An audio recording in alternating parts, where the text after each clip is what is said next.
Same ಸ್ಪೀಷೀಸಾ? ಹಾಂ, ಬಂದೇರು.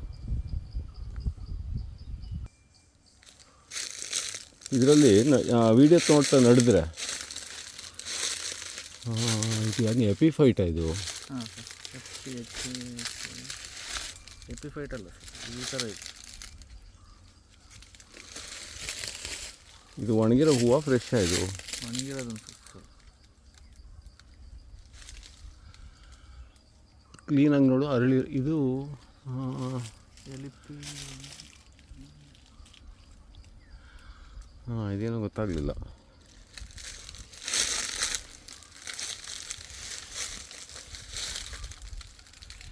ಇದೆಲ್ಲ ಅದೇ ಅಲ್ವಾ? ಹಾಂ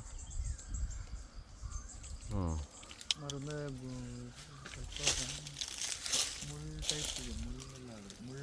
ಇದು ಫ್ರೆಶ್ ಹೂವು. ಇದು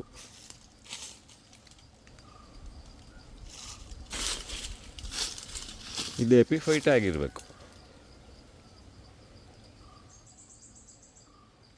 ಫೋಟೋ ಹೊಡ್ಕೊಂಡಿದ್ಯಾ?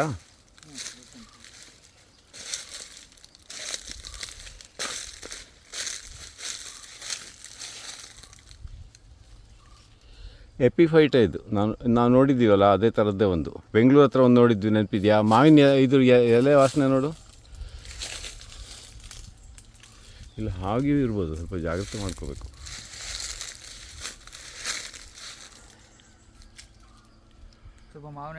ಹಾಂ, ಅದೇ ಇದು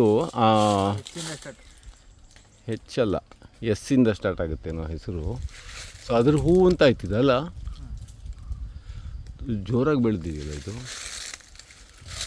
ಅಂದರೆ ಅದು ಅದೇ ಅದೇ.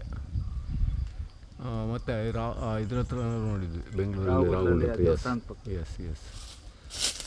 ಅಂದರೆ ಹಿಂಗೆ ಮೇಲೆ ಹೋಗಿದೆಯಲ್ಲ ಹತ್ಕೊಂಡು, ಭಯಂಕರ ಅಲ್ಲಿವರೆಗೆ ಹೋಗಿದೆಯಲ್ಲ ಇದು. ಹಾಂ, ಓಕೆ, ವೆರಿ ಇಂಟ್ರೆಸ್ಟಿಂಗ್. ಫ್ಲವರ್ಸ್ ಆ ಕಡೆನೂ ಹೂ ಇದೆಯಾ? ಯಾವ ಆ್ಯಂಗಲಲ್ಲಿ ಚೆನ್ನಾಗಿ ಬರುತ್ತೆ ನೋಡ್ಕೋಬೇಕು ಫ್ಲವರ್ಸ್.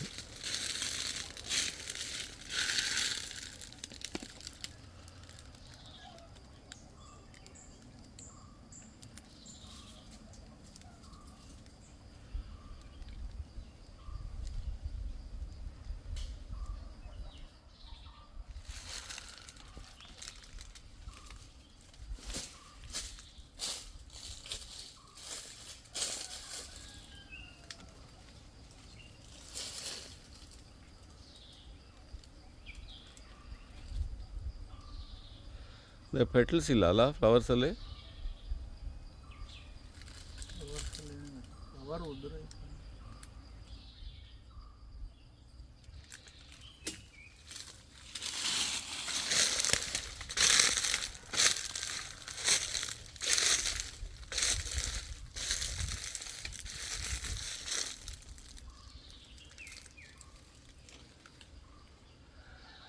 ಹಾಂ, ಇದು ಫ್ರೆಶ್ ಫ್ಲವರ್ಸ್ ಇದು.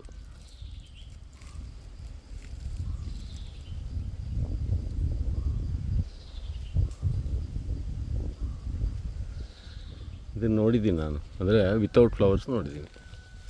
ಒಂದು ವೀಡಿಯೋ ಇರಬೇಕು ನಂದು ಇದ್ರದ್ದು ಆಲ್ರೆಡಿ.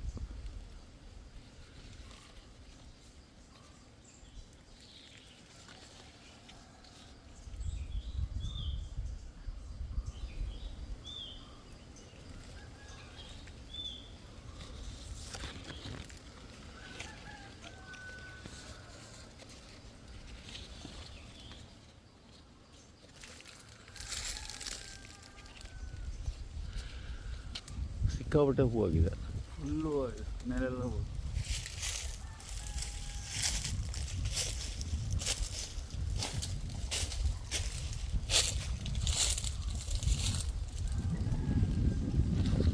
ಮತ್ತು ಪೆಟಲ್ಸ್ ಇಲ್ಲ ಅದರಲ್ಲಿ.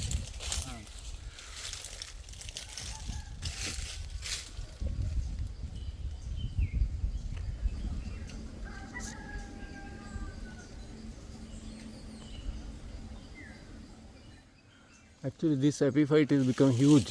It has gone all the way to the. It has taken huge proportions.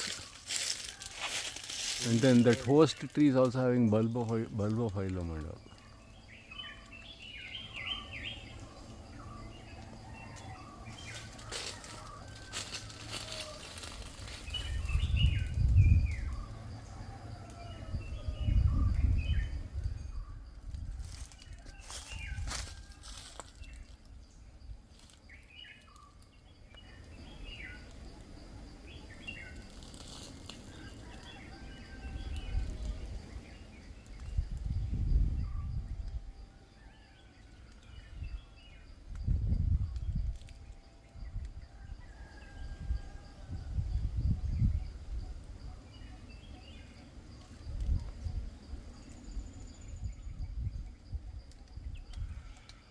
So this is the one of the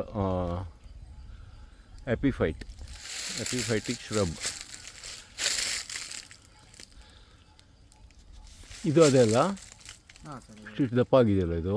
ಹಾಂ This must be one of the biggest specimen of this one. It has gone way up, which we can't see in this camera.